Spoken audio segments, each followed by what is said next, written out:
El otro día hablaba sobre otros creadores en YouTube que usan voces sintéticas, y me refería a ellos como loquenderos, a pesar que ya muchos de ellos no usan siquiera las voces de Nuance, casa madre de Loquendo. Y eso me despertó un viejo debate sobre lo que es y no un loquendero. No me refiero a si loquendero significa algo, porque sí lo hace, y lo demostré hace ya 10 años. Me refiero a si la metonimia de llamarle locuendo a todos los programas texto a voz aplica también a los usuarios de esos programas. Es decir, es válido decirle loquendero a esos youtubers que hacen shorts con las voces de Microsoft Azure. Se les puede llamar loquenderos a los tiktokers que usan y abusan de la funcionalidad TTS de esa red social. ¿A partir de qué punto se le puede considerar loquendero a alguien? ¿Es Twitch la plataforma que volvió socialmente aceptable el uso de voces sintéticas? Bueno, esa pregunta no tanto, pero trataremos de desarrollar lo que a lo largo de la historia de la tribu loquendera se consideraba loquendero o no. Viajemos un poco por el tiempo. En el año 2007, un grupo de usuarios que descubrieron una página de demo de una compañía italiana que ofrecía voces realistas, se reunieron para hacer el primer grupo llamado, el Ejército Topacio. Eran todos españoles, y como buenos ejersores de su idioma, acuñaron el término loquendero para referirse a todas sus actividades que involucraban a las voces en español de la compañía Loquendo. A nadie le pareció raro, ni discutían si el término era viable o no en la cotidianidad, se aceptó de facto y ya.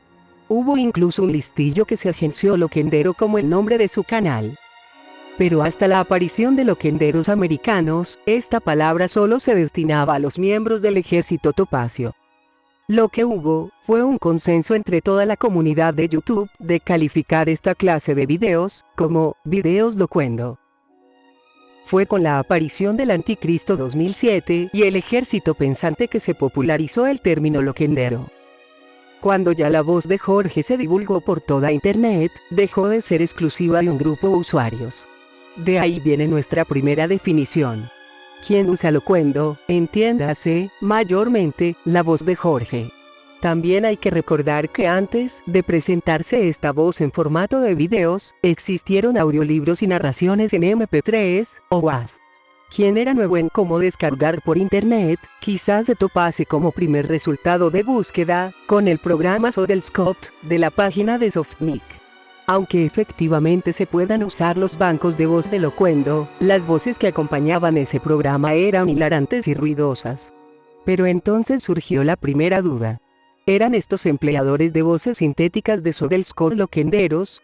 ¿Qué hay de quienes usaban a las voces de AT&T y otras compañías similares? Un ejemplo fue la respuesta al primer video del Anticristo. Era loquendera la poblana que usó a Rosa para contestar la osadía del polémico usuario. ¿Qué hay de quienes usaron voces freeware para enfrentarse al Ejército Pensante? ¿Eran loquenderos o sodelscoteros?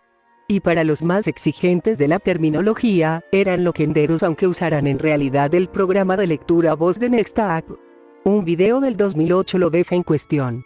Durante las incursiones de trolls, como las del Ejército Potato, o los hackers de Dross, un descalificativo recurrente era, eres un antiloquendero a pesar que usas loquendo. Tras la caída de la llamada segunda ilustración, muchos dejaron el rumbo y otros empezaron a desdeñar de ese movimiento. ¿Dejaron de ser loquenderos o no? ¿Qué hay de quienes hacían mofa de loquenderos usando loquendo? En algún punto del 2009, hay quienes descubrieron las voces de Acapela y Kepstral, además de incursionar en Vocaloid y Utao, aunque con fonemas nativamente japoneses, algunos se las ingeniaron para hacer narraciones en español, ¿son loquenderos también ellos? Diantres, incluso los sualferos más experimentados poco a poco fueron reduciendo la cantidad de audios loquendo para sus videos, insertando clips de terceros. ¿A partir de qué punto dejan de ser loquenderos los sualferos que usan audios de programas de televisión o de youtubers? O lo contrario también ocurre. ¿Qué hay de youtubers que usan una voz TTS como un asistente o narrador secundario? Los hacktivistas de 4chan, y sus imitadores que usan voces sintéticas para preservar su anonimato, ¿son loquenderos? Ni qué decir de personas con discapacidades que genuinamente necesitan de estas herramientas para su cotidianidad, como lo fue el científico Stephen Hawking. Y ahora, tras una época que se percibía estéril, decenas de canales están usando voces sintéticas para adaptar subreddits e hilos de Twitter, describir icebergs o contar curiosidades en videos cortos, caben dentro de la definición estándar de loquendero.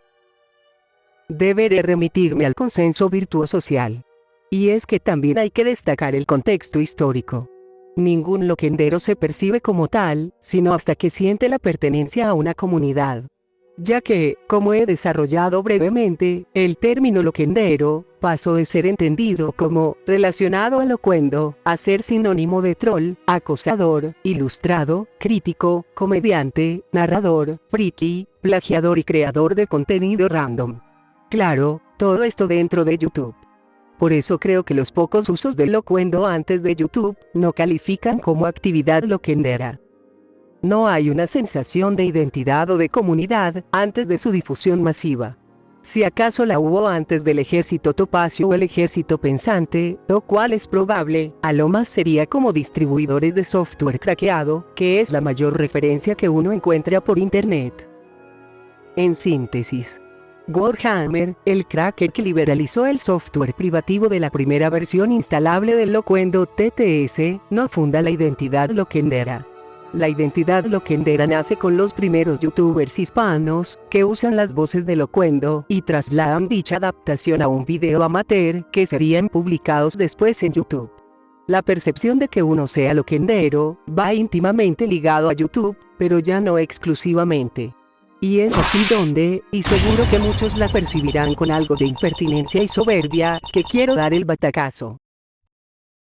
Los TikTokers que usan, a veces innecesariamente, la herramienta TTS, y los creadores en YouTube y Facebook que usan bancos de voces sintetizadas, como FakeU, o voces que se valen de inteligencia artificial, como del Microsoft Azure.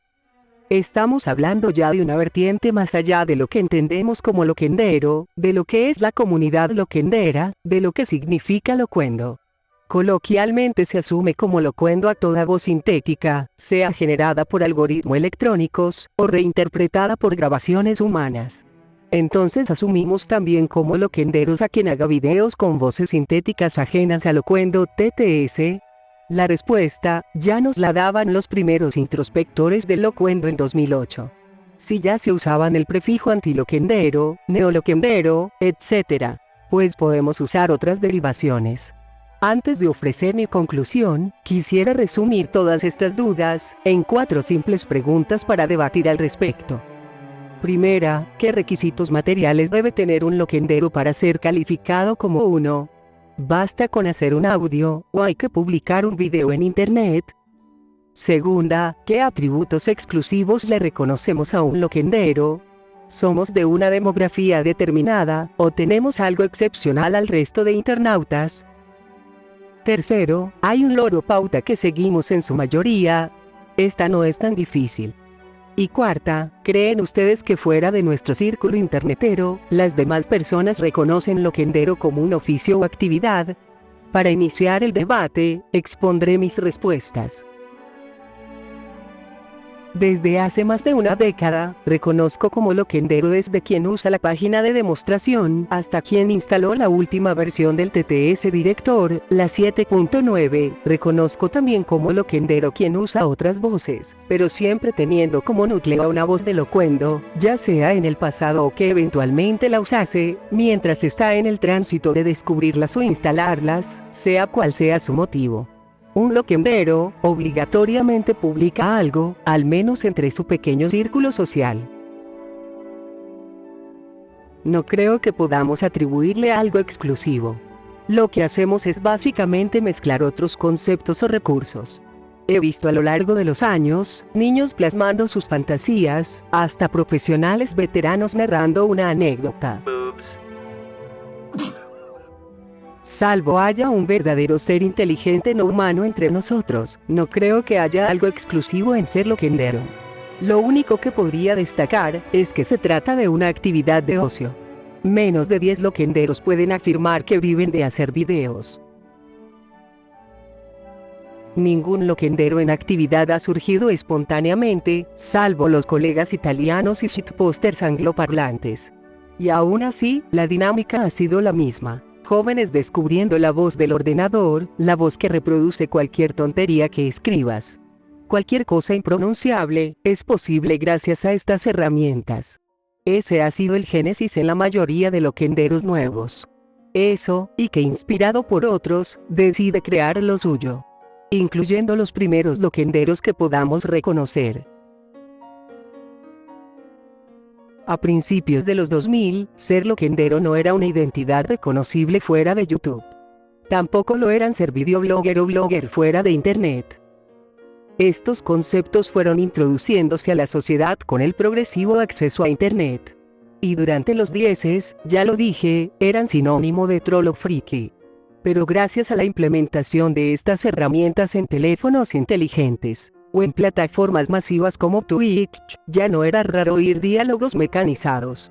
Y ahora, con la bastardización de las publicaciones en Internet en los años 20, podemos afirmar, empíricamente, que ser loquendero es algo reconocible, al menos en el Internet hispano, que ya dejó de ser minoritario en el mundo real. Pero ya no es el loquendero en su básica definición quien se ve más en Internet.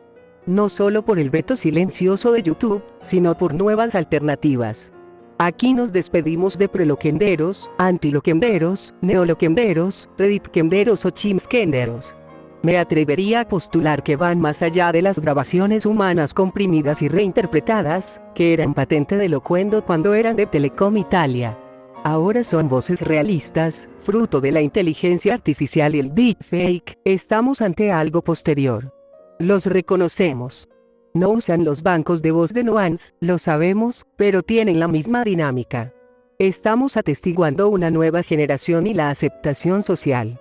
Usaré el mismo prefijo para lo que se usa para, después, lo posterior, lo que va un paso más allá. Creo yo, que debemos llamarlos, postloquenderos. Puede parecer romántico o demasiado pretencioso, pero es hora de hacer la diferencia. ¿O cuáles creen ustedes que son los límites que encajan dentro de lo que significa ser loquendero?